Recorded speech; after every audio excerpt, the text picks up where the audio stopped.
exciting magnetic field due to current Biot-Savart law.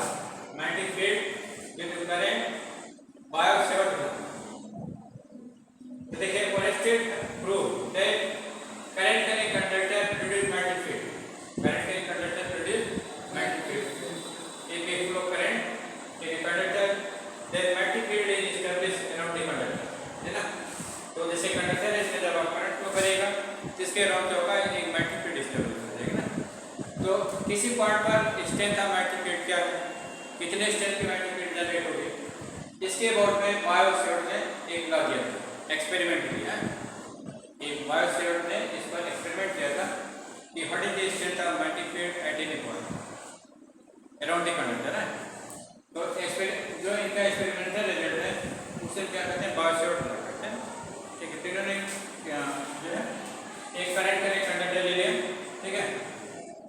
अब इस current का एक कंडक्टर लेट करंट का एक कंडक्टर ले जाना है और इसका एक छोटा सा एलिमेंट ए बी ले लिया, ठीक है।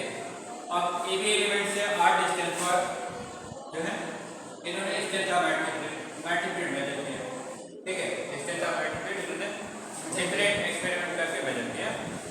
तो देखा इन्होंने कि जब करंट की वैल्यू हम बढ़ाते हैं कंडक्टर में तो strength magnetic field strength at point B क्या होता है, इंक्रीज करता है। As current increases strength of magnetic field at point B increases, ठीक है। तो जैसे एक एम्पीयर की बात फ्लो करे थे, 2 एम्पीयर की, 3 एम्पीयर की, 4 एम्पीयर की, 5 ampere strength of magnetic field measure करते जाइए तो आप देखिएगा कि फील्ड स्ट्रेंथ जो है करंट रेस में बढ़ता जाता है, ठीक है। जैसे 1 एम्पीयर के फ्लो करने में मानते हैं कि 2 मिलता है तो 2 एम्पीयर करने फ्लो करने पर जस्ट डबल हो जाएगा, 3 एम्पीयर करने पर जस्ट ट्रिपल हो जाएगा, 4 एम्पीयर करने पर जस्ट 4 टाइम्स हो जाएगा। तो ये कैसा रिलेशन है, लीनियर रिलेशन है। कैसा रिलेशन है, लीनियर रिलेशन, ठीक है। अच्छा, एक फैक्टर के इंक्रीज करने पर जब दूसरा फैक्टर इंक्रीज करता है तो ऐसा रिलेशन क्या करता है, प्रोपोर्शनल रिलेशन करता है। क्या करता है, प्रोपोर्शनल। इस तरह से लीनियर प्रोपोर्शनल रिलेशन होता है between current and field strength. तो एक छोटा सा एलिमेंट ए बी ले लिया, लेट था आपने करंट एलिमेंट डी है, तो डी एलिमेंट से हमने फील्ड स्ट्रेंथ मेजर किया। तो पहले हमने क्या है देखा कि strength of magnetic field at point B is directly proportional to strength of current flowing in the conductor। Conductor में करंट की वैल्यू उन्होंने बढ़ाते गए तो जिस रेशो में बढ़ा रहे उसी रेशो में इनको फील्ड बढ़ती हुई मिल रही है, ठीक है। और ये जो इंक्रीमेंट है प्रोपोर्शनल रिलेशन में मिला। कैसा रिलेशन में मिला, प्रोपोर्शनल, ठीक है। अगर हम 2 टाइम करते करें तो फील्ड हमारी 2 टाइम हो जाती है, 3 टाइम करते हैं तो फील्ड हमारी 3 टाइम हो जाती है, 4 टाइम करते हैं तो करंट 4 टाइम करते हैं तो फील्ड हमारी 4 टाइम हो जाती है। फिर क्या देखा, क्या इन्होंने है लेंथ ऑफ करंट एलिमेंट बढ़ाया, लेंथ ऑफ करंट एलिमेंट बढ़ाया, ठीक है। जैसे 1 मिलीमीटर लिया, फिर 2 मिलीमीटर लिया, फिर 3 मिलीमीटर लिया, फिर 4 मिलीमीटर लिया, ठीक है। फिर देखा कि field strength magnetic field strength is directly proportional to length of the current element. Length of current element जैसे बढ़ते जा रहे हैं वैसे फील्ड स्ट्रेंथ है बढ़ रही है। जैसे डबल करें तो डबल हो जा रहे हैं, ट्रिपल करें तो ट्रिपल हो जा रहे हैं, 3 टाइम कर रहे हैं, 4 टाइम कर रहे हैं तो 4 टाइम्स हो जा रहे हैं, ठीक है। फिर क्या कर दिया कि field strength is inversely proportional to square of distance. इन्होंने जब डिस्टेंस 2 टाइम किया तो देखा कि फील्ड है इनिशियल को 1/4 हो गया। इनिशियल वैल्यू क्या हो गया, 1/4 है। जब 3 टाइम किया तो देखा कि इनिशियल वैल्यू का इनिशियल फील्ड का 1/9 हो गया। जब 4 टाइम किया तो इनिशियल वैल्यू का 1/16 है। तो इन्होंने क्या देखा कि field strength reduces on increasing distance and reciprocal to square of distance, reciprocal to square of distance ना, distance के reciprocal को आएगा, ठीक है। फिर फोर्थ एक्सपेरिमेंट क्या किया इन्होंने जो है इसकी पोजीशन चेंज की ना। जैसे जो है 10 डिग्री क्लियर है पॉइंट बी को है करंट एलिमेंट से 10 डिग्री पर 10 degree, 20 degree, 30 degree, 40 degree, 50 degree है। इस तरह से ये एंगल इन्होंने बढ़ते गए, एंगल क्या हुआ बढ़ते गए तो देखा कि फील्ड स्ट्रेंथ होती बढ़ती है, फील्ड स्ट्रेंथ होती बढ़ती। और ये जो चेंज है, ये जो इंक्रीमेंट है ये प्रोपोर्शनल टू साइन इनको मिला है। माने strength of magnetic field is directly proportional to sine of theta, where theta is the angle between current element and line joining the point to the current element, line joining the point to the current element है। ये आपका current element ए भी क्या है, एक current element है क्योंकि A B की लेंथ बहुत कम है, ठीक है, इसलिए इसमें डायरेक्शनल प्रॉपर्टी होगी, है, इसको आई से मल्टीप्लाई कर दीजिए तो करंट एलिमेंट कहलाएगा, क्या कहलाएगा, करंट, क्योंकि नीचे वेक्टर है, ठीक है। ये आप आर है तो करंट एलिमेंट और आर के बीच कितना एंगल बनता है, थीटा एंगल बनता है, कितना बनता है, थीटा है, आइडियल और आर के बीच है थीटा एंगल, ठीक है। तो ये 4 रिजल्ट इनको मिला, 4 चेंज करने पर बहुत सारे चेंज किए लेकिन ये 4 रिलेशन इनको मिला, ठीक है। Strength of magnetic field is directly proportional to current flowing in the conductor. Strength of magnetic field is directly proportional to length of current element. Strength of magnetic field is inversely proportional to square of distance. Strength of magnetic field is directly proportional to sine of angle between current element and line joining the current element to the point, ठीक है, of observation, ठीक है। अब इस चारों result combine कर लिया हमने, combine equation 1 2 and 3, combining equation 1 2 and 3, 1 2 3 and 4, 3 and चारों रिजल्ट हमने कंबाइन, ठीक है। तो क्या मिलेगा, A B proportional to I B L sine of theta 1 R, ठीक है। अब इस प्रोपोर्शन सेट बनाने के लिए कांस्टेंट यूज करते हैं, ठीक है, एक कांस्टेंट यूज किया म्यू नॉट अपॉन 4 पाई, ठीक है, mu naught upon 4 pi I D L sine of theta upon R, ठीक है। तो देखिए म्यू नॉट क्या चीज है, जैसे कूलम्ब्स लॉ में पढ़ा था, कूलम्ब्स लॉ में ये बिल्कुल क्या होता है 1/4 pi epsilon naught q1 by r square, इसमें एप्सिलॉन नॉट क्या था, तो परमिटिविटी ऑफ वैक्यूम, क्या था, परमिटिविटी ऑफ वैक्यूम, है, ठीक है। तो ये आपका जो है इलेक्ट्रोस्टैटिक्स में एक कांस्टेंट है, इलेक्ट्रोस्टैटिक्स में एक कांस्टेंट है। तो यहाँ पर म्यू नॉट क्या है, मैट्रिक्स का एक कांस्टेंट है, ये मैट्रिक्स इसी पहले मैट्रिक्स का एक कांस्टेंट, ठीक है। इसे हम क्या कहते हैं, जैसे ये परमिटिविटी ऑफ वैक्यूम कहलाता है, ये क्या कहलाता है, परमिटिविटी कहलाती है, क्या कहलाती है, permittivity of vacuum, permittivity of vacuum कहलाता है, परमिटिविटी ऑफ वैक्यूम, ठीक है। ये क्या मेजर करता है, बताओ, magnitude by wave, vacuum can be electrified,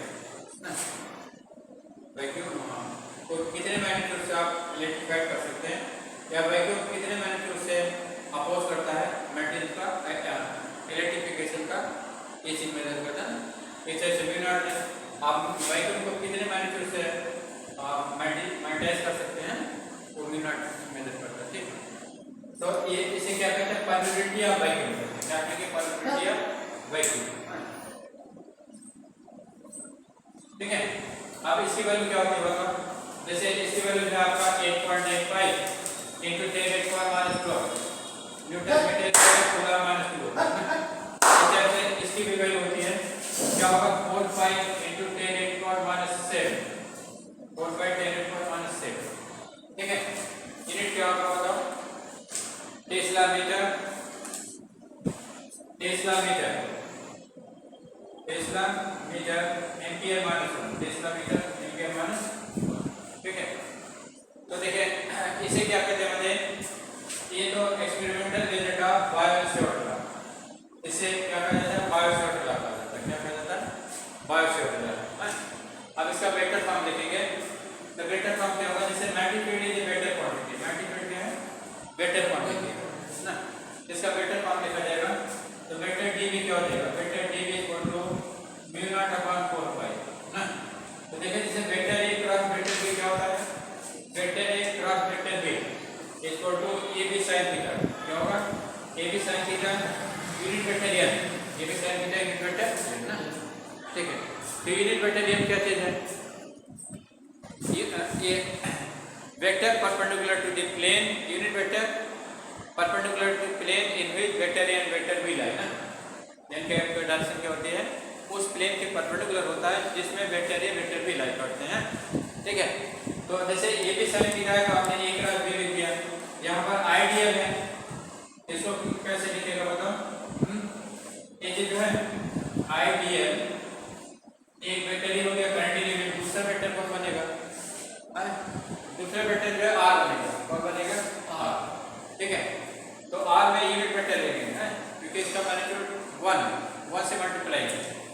इसलिए यूनिवर्सल लेंगे क्योंकि यूनिवर्सल का मैग्नीट्यूड 1 होता है, तो इसलिए आर कैप क्या लिखेंगे आर कैप। तो I D L R cap upon R square upon R, है ना। इसको सिंपलीफाई करेंगे, ठीक है। या आर कैप को क्या लिख सकते हैं, वेक्टर आर अपॉन आर लिख सकते हैं। आर कैप क्या लिख सकते हैं बताओ, यूनिट वेक्टर जो होता है, यूनिट वेक्टर जो है vector upon magnitude of vector. Unit vector कैसे लिखते हैं बताइए, वेक्टर को उसके मैग्नीट्यूड से डिवाइड कर दीजिए, देन वी गेट वेक्टर, है ना। यूनिट वेक्टर क्या होता था, डायरेक्शन को बताता है, क्या बताता है, डायरेक्शन बताता है। ठीक है, मैग्नीट्यूड 1, जिसका मैग्नीट्यूड क्या होता है 1 होता है, ठीक है। केवल ये डायरेक्शन को रिप्रेजेंट करेगा, इसलिए आर कैप के प्लेस पे क्या लिख सकते हैं, आर कैप के प्लेस पे लिख सकते हैं mu naught upon 4 pi ideal और cross r cap r upon r, क्योंकि r vector r upon r क्या हो जाएगा, आर स्क्वायर को मल्टीप्लाई करके आर को बन जाएगा। ये क्या कहलाता है, वेक्टर फॉर्म ऑफ बायोसॉर्टर, ठीक है, वेक्टर फॉर्म ऑफ बायोसॉर्टर। ये magnitude as well as direction दोनों बताएगा। एक ही और मैग्नीट्यूड को बता रहा है, क्या बता रहा है, मैग्नीट्यूड ऑफ फीड स्ट्रेन ना, मल्टी फीड स्ट्रेन। ये multi field as well as direction both express कर रहा है, ठीक है। तो ये आपका बायोसॉर्टर कहलाएगा, क्या कहलाएगा, बायोसॉर्टर लॉ, लेकिन लिखा जाता है बायोसॉर्टर, लेकिन ये साइलेंस रहेगा, ये साइलेंस रहेगा इसमें, हाँ केवल बायो पढ़ा जाएगा, बायोसॉर्टर लॉ, ठीक है। ये भी आपका बायोसॉर्टर लॉ है, लेकिन ये वेक्टर फॉर्म में है, ये आपका केवल मैग्नीट्यूड, ठीक है। क्या लिखे हैं, ये 4 है क्या, म्यू नॉट, म्यू है, ग्रीक लेटर म्यू बनेगी, ठीक है, बायोसॉर्टर। तो देखिए इसमें जो है डायरेक्शन किधर होगा बताओ, फील्ड डायरेक्शन जो है उस प्लेन के परपेंडिकुलर होगा जिसमें करंट एलिमेंट आइडियल लाई करेगा और आर लाई करेगा। जिस प्लेन में आर और आइडियल लाई करेंगे उसके परपेंडिकुलर होगा ना, ठीक है, क्योंकि ए क्रॉस बी की डायरेक्शन क्या होगा, perpendicular to the plane in which vector A and vector B lie ना। इस तरह से आइडियल क्रॉस आर की डायरेक्शन क्या होगी, perpendicular to the plane in which ideal and r lie, ideal and r lie ना। तो मानते हैं कि जैसे कंडक्टर प्लेन ऑफ पेपर में आपने रखा है, तो आइडियल की डायरेक्शन क्या होगी, प्लेन ऑफ पेपर हो जाएगा, आर भी प्लेन ऑफ पेपर में हो जाएगा, है ना। तो जो फील्ड आपकी क्या होगी मतलब प्लेन ऑफ पेपर के परपेंडिकुलर होगा, प्लेन ऑफ पेपर के क्या होगा, परपेंडिकुलर ना, ठीक है। अब परपेंडिकुलर जो है इनवर्ड भी हो सकता है और आउटवर्ड भी हो सकता है। फिर it is decided by right hand palm rule number 1। इसको किससे डिसाइड करते हैं, right hand palm rule number 1 है। तो अभी हम पढ़ेंगे according to right hand palm rule number 1, stretch your 4 fingers and thumb of right hand mutually perpendicular to each other, so that thumb represent direction of current and forefinger represent the points at which direction of field is to be decided. Then push on the palm give the direction of field. Push on the palm क्या बताता है, direction of field को बताता है, ठीक है। तो देखिए पॉइंट पी पर आप डायरेक्शन ऑफ फील्ड निकालना चाहते हैं तो फोर फिंगर किधर रखेगा, पॉइंट पी को रखेगा, और करंट थंब किधर रखेगा, डायरेक्शन ऑफ करंट में रखेगा। तो देखिए पुश किधर जाएगा, पुश इधर जाएगा ना, पाम पर जब पुश लगाएगा तो इनवर्ड जाएगा, ठीक है। तो यहाँ जो फील्ड होगी किधर होगी बताओ, इनवर्ड होगी, किधर होगी, perpendicular to plane of whiteboard, inward है ना। इनवर्ड फील्ड को किससे दिखाते हैं, परपेंडिकुलर इनवर्ड फील्ड को क्रॉस से दिखाया जाता है, किससे दिखाया जाता है, क्रॉस। इसे क्रॉस के बना है, ये क्या बता रहा है, multi field perpendicular to plane directed inward direction, directed inward है, ठीक है। तो देखिए इस कंडक्टर के राइट किसी पॉइंट पर आप डायरेक्शन डिसाइड करिएगा, किधर पाएगा, इनवर्ड पाएगा। लेफ्ट देखिए किसी कोई पॉइंट ले लेते हैं, जैसे लेफ्ट कोई पॉइंट क्यू ले लेते हैं, तो क्यू पर डायरेक्शन ऑफ फील्ड क्या होगा बताओ, इस केस में फोर फिंगर आप क्यू की ओर हो जाएगा और थंब किधर जाएगा, डायरेक्शन ऑफ करंट में रहेगा, तो पुश किधर जाएगा, आउटवर्ड जाएगा, किधर जाएगा, आउटवर्ड ना। तो राइट किसी पॉइंट पर जो फील्ड होगी आउटवर्ड होगी, किधर होगी, perpendicular to plane in outward direction. तो आउटवर्ड फील्ड को किसे दिखाते हैं, डॉट से दिखाते हैं, किसे दिखाते हैं, डॉट से। यहाँ डॉट दिखा दीजिए, यहाँ क्रॉस दिखा दीजिए, ये क्या होता है, multi field perpendicular to plane in outward direction ना, ठीक है। चार्ज फील्ड क्या होता है? Magnetic field perpendicular to the plane, perpendicular to the plane, तो the plane in outward direction, in outward direction, outward direction, है ना? ठीक है। और एक क्रॉस क्या बता रहा है? Cross the magnetic field perpendicular to the plane in inward direction, magnetic field perpendicular to the plane and perpendicular to the plane in inward direction, plane in inward direction, है ना? ठीक है। तो डायरेक्शन ऑफ फील्ड डिसाइड करने के बहुत सारे नियम हैं। राइट हैंड मैक्स पर स्क्रू रूलर लगा सकते हैं, राइट हैंड थंब नंबर 1 लगा सकते हैं, राइट हैंड थंब रूल लगाते हैं, राइट हैंड पर रूल लगाते हैं, बहुत सारे नियम आप ये बताएं, ठीक है। या स्विमिंग रूल लगा सकते हैं, ठीक है। तो देखें, तो आपको इसे क्या बताना है? बायोसाइड लॉ में केवल आपको ये बताना है कि ये 4 पॉइंट लिखना होगा, एक कॉम्बिनेशन करना होगा, एक फॉर्मूला बनाना होगा, ठीक है। ये आपका बायोसाइड लॉ इसमें 4 पॉइंट है, 4 पॉइंट होगा ना कि state of magnetic field to current element at any point is directly proportional to current flowing in the conductor.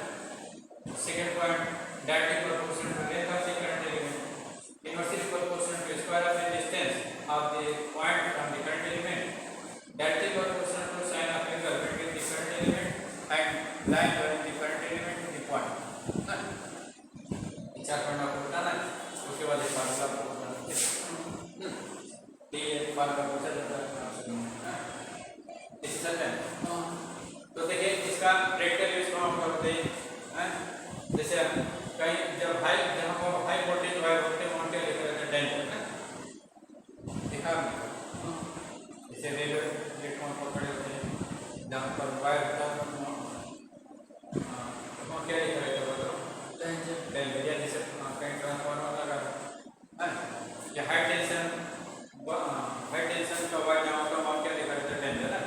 क्योंकि जो है जैसे हाई टेंशन वायर है तो वहाँ पर स्टार फील्ड जनरेट होगी, क्या होगा बताओ? स्टार फील्ड जनरेट होगी, ना?